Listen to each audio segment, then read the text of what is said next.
Este tema de planificación virtual para radiodistal ha sido presentado en el último Congreso Peruano de Ortopedia y Traumatología en septiembre de este año.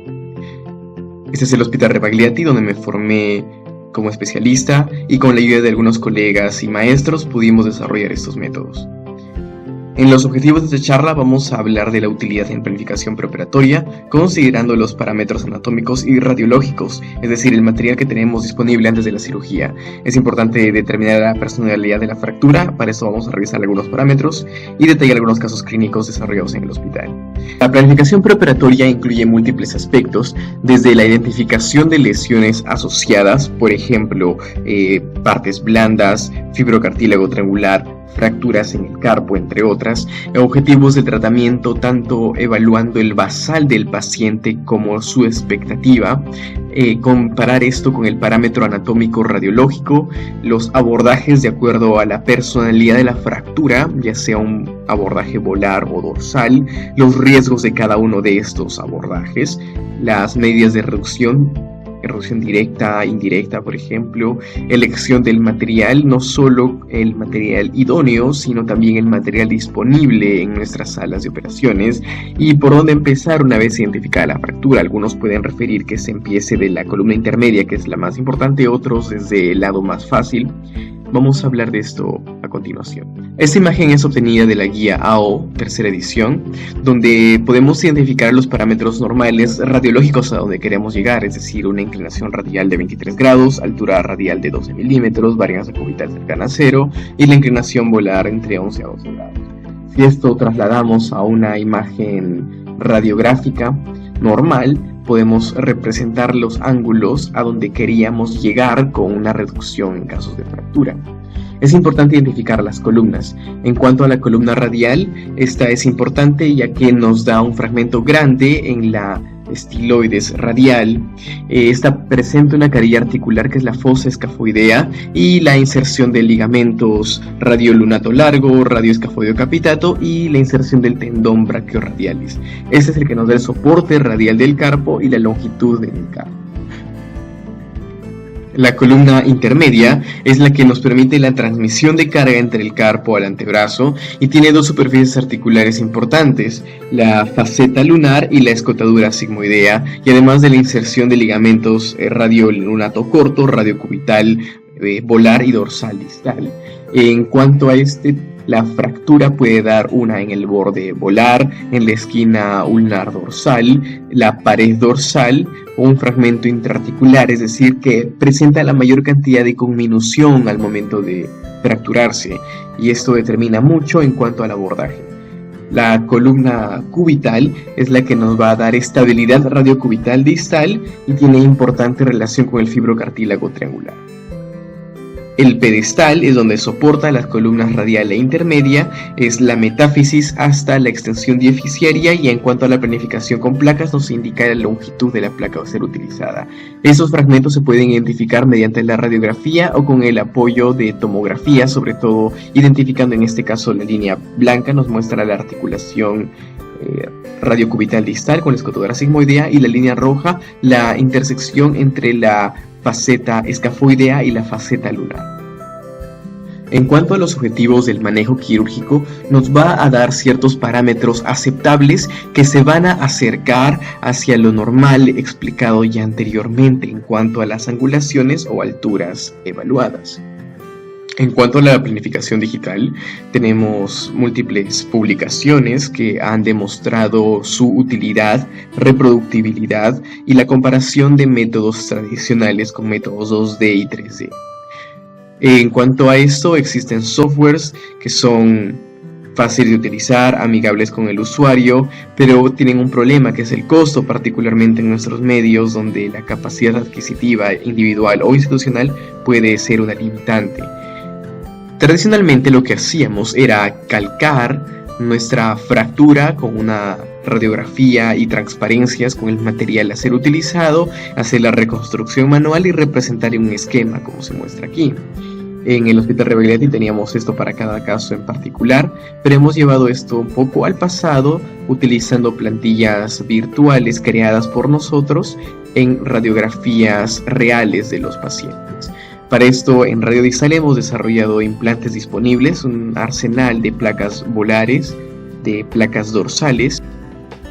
¿Y cómo lo hacemos? Esta es una radiografía y la tomografía en un caso de fractura de radiodistal articular, en donde se hace una planificación, primero seleccionando la fractura, reduciéndola y dándole los parámetros normales a donde queremos llegar, tanto en la inclinación radial, la altura radial, y se reduce la fractura, se marca el trazo de fractura, se coloca el material de osteosíntesis, en este caso una placa volar bicolumnar. La imagen lateral también nos puede mostrar la reducción con este mismo método, dándole inclinación volar de 11 grados, se marca la fractura y se coloca la placa y los tornillos en la posición ideal. En este caso en particular son casos del Hospital Rebagliati, donde se hacía la planificación con el residente y el cirujano tratante. El primer caso es un varón de 43 años, ingeniero, que presenta un accidente deportivo. Acá tenemos la radiografía post-reducción cerrada que se hace en emergencia, y la planificación incluía la reducción de la fractura, los parámetros radiológicos normales, se traza la fractura y se coloca el implante, en este caso una placa volar en T, fijada con tornillos bloqueados y corticales. La imagen postoperatoria, muy similar a lo planificado, se utiliza una placa más larga, probablemente por disponibilidad de material. Y clínicamente, una respuesta favorable. Este caso, una mujer de 58 años con fractura radiodistal, importante desplazamiento volar, la reducción cerrada en emergencia y la planificación. Le damos la angulación necesaria, principalmente tenemos cuidado en la inclinación volar. Se marca la fractura, se coloca el material de osteosíntesis y la comparación posoperatoria llegando a los parámetros evaluados previamente.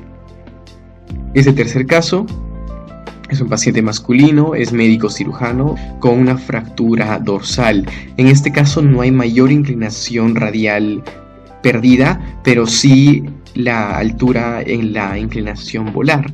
Para esto vamos a darle la reconstrucción y se establece el parámetro volar, se incrementa la altura posterior en el fragmento dorsal y se fija con una única placa dorsal.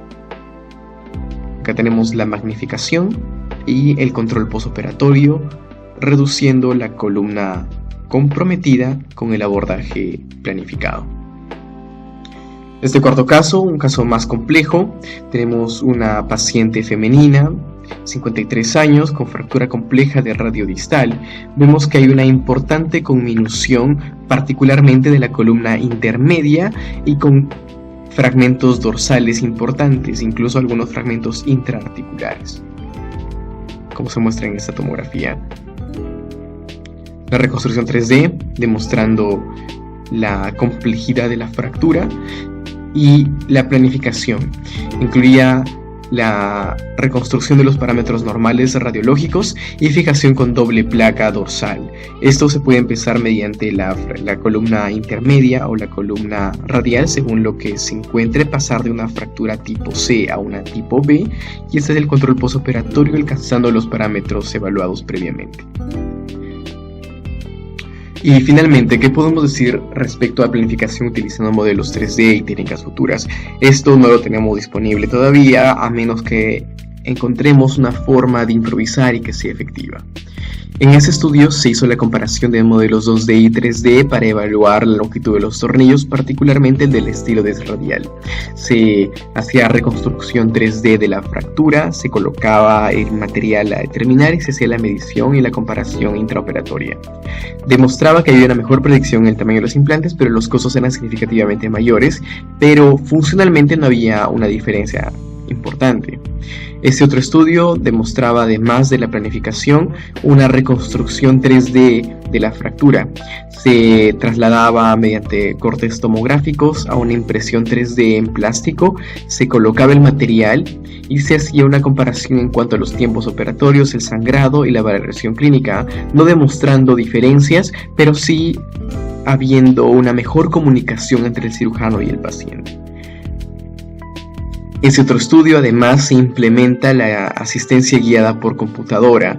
donde después de una planificación preoperatoria se utilizaba un giroscopio que daba la angulación exacta a lo que se planificaba previamente, habiendo buena reproductibilidad intralaboratorio, pero no demostrado in vivo, haciendo cuestionar si realmente es algo así necesario o quizás reservado a casos de fracturas más complejas. En cuanto a las conclusiones, es importante que planificación es anticiparse a la cirugía y a los eventos que puedan desencadenarse, restaurar siempre los parámetros anatómicos cercanos a lo normal, considerando las pequeñas variaciones.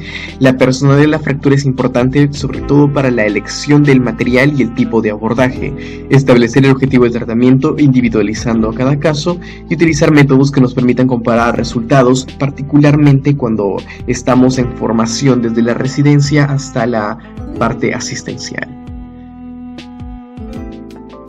Ese es el Hospital Rebagliati. Las puertas siempre están abiertas para los colegas que deseen hacer alguna rotación. Muchas gracias.